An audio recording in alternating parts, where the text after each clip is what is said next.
Before we get started in our pop art and learning how to do the pop art drawing, I wanted to show you some images from Andy Warhol, who's one of the leaders of pop art and who we're going to be modeling after. So here's the Botticelli portrait of Venus, where he's taken it and it's changed colors on, but it's a repeated image, just like he did with these poppies, these racing cars, and then one of his more famous pieces, the ones of Marilyn Monroe.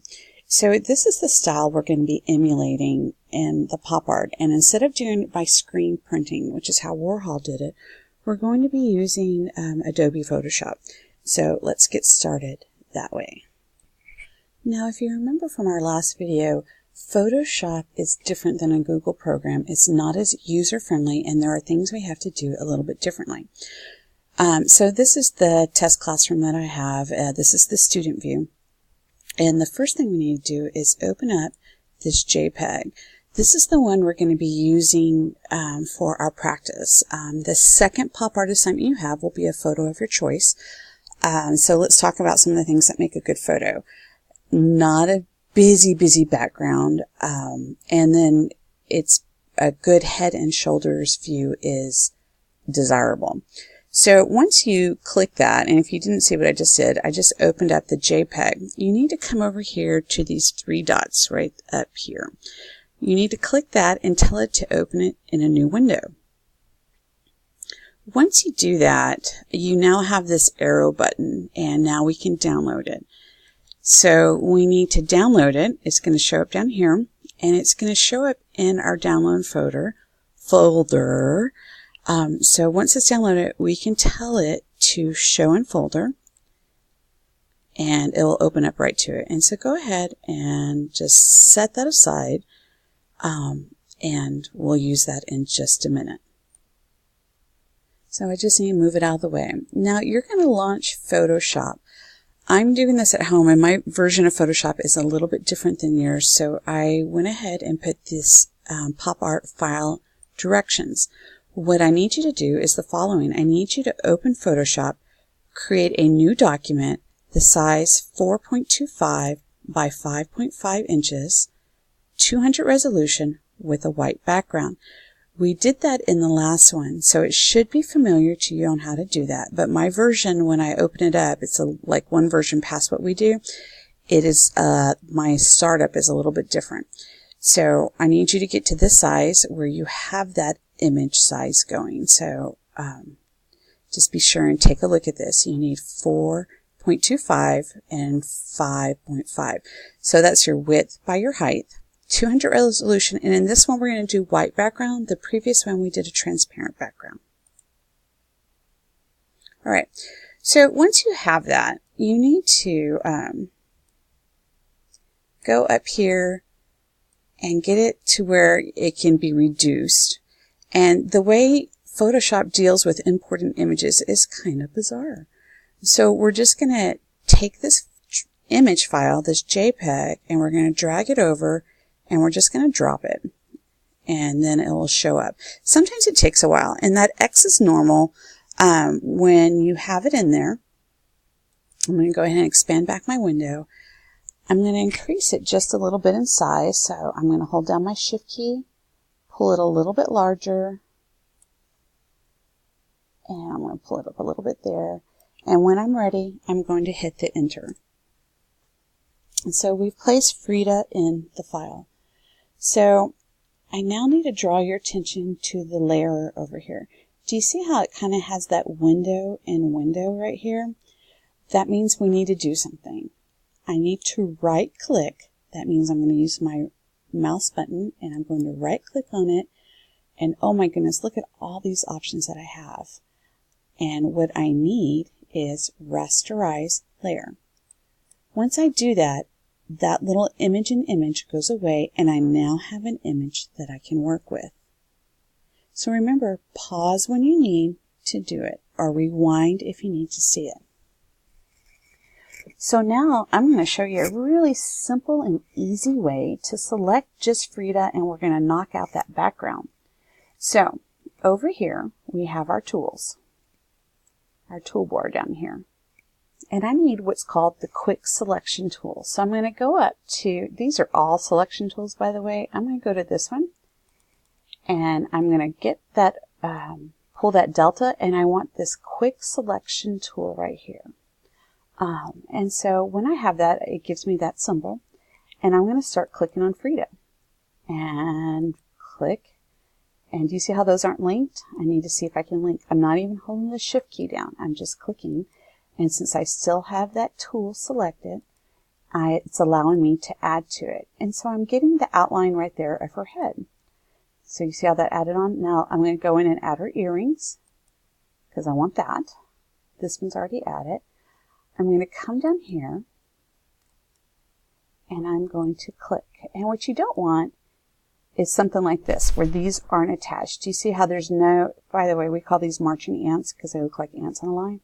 There's no marching ants in here, so that means everything's selected. And with that one click, I just selected that. So I'm going to go over here and click and keep clicking. And I know that I want to crop out her arms. I really kind of want this face, but I do want a little bit of this white.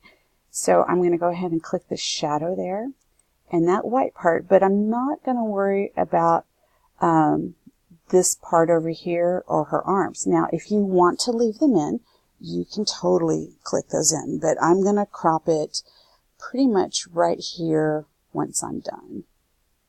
Okay, so we need to invert this, and if you remember, invert is the opposite. We've selected Frida.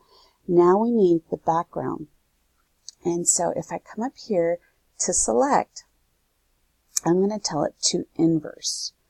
It's going to flip to the outside. So I have those marching ants all the way around.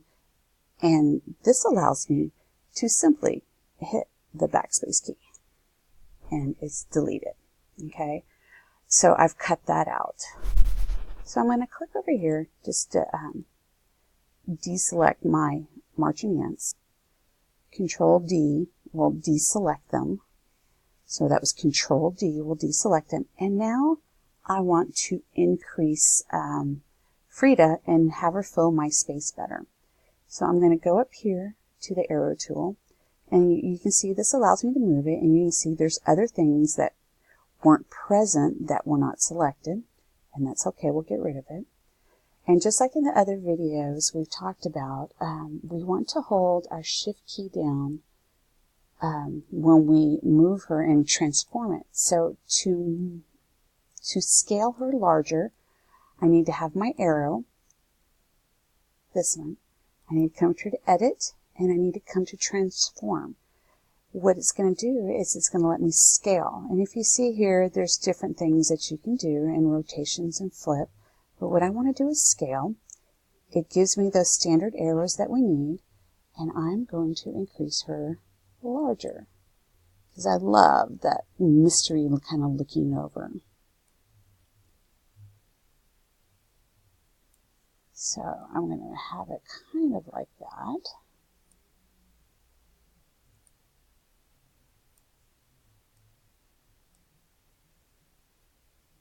And you see how I mean where I don't need that shirt. I'm trying to get from my, just so you know, my train of thought here is I'm trying to get this closer to that edge because I like that style.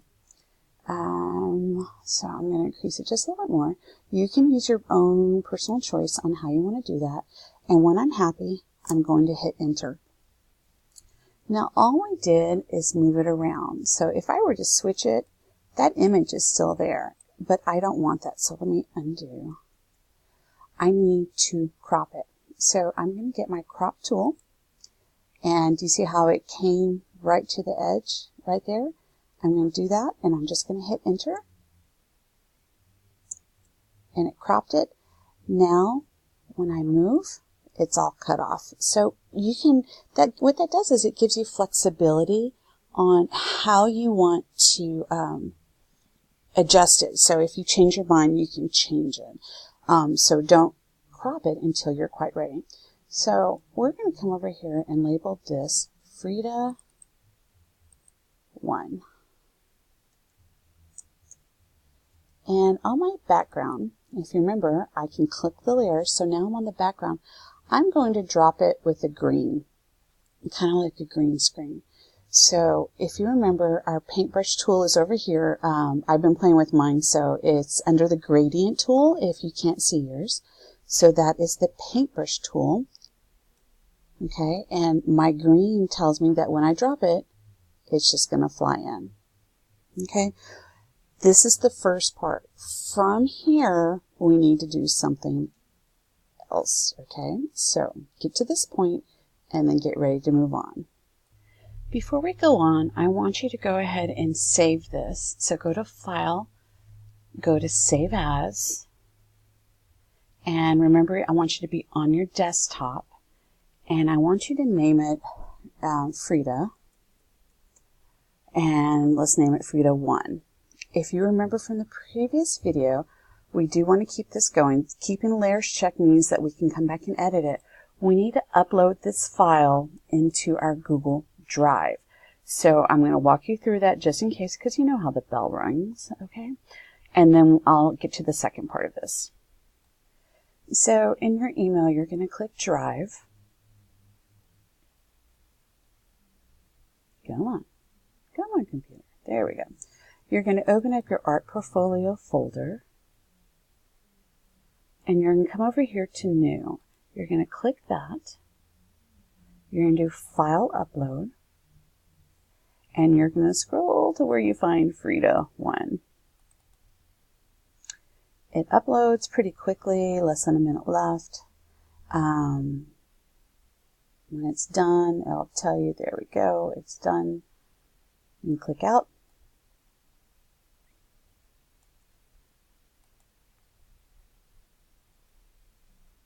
There we go. And then Frida's there. That's so that we still have that. Remember that if you were to come back and work on this file, you need to download it. It's going to download into the Downloads folder, and then you need to pull it out onto the desktop again. So we're going to pause there, let you upload it, make sure you have it saved, and then we're going to get started again.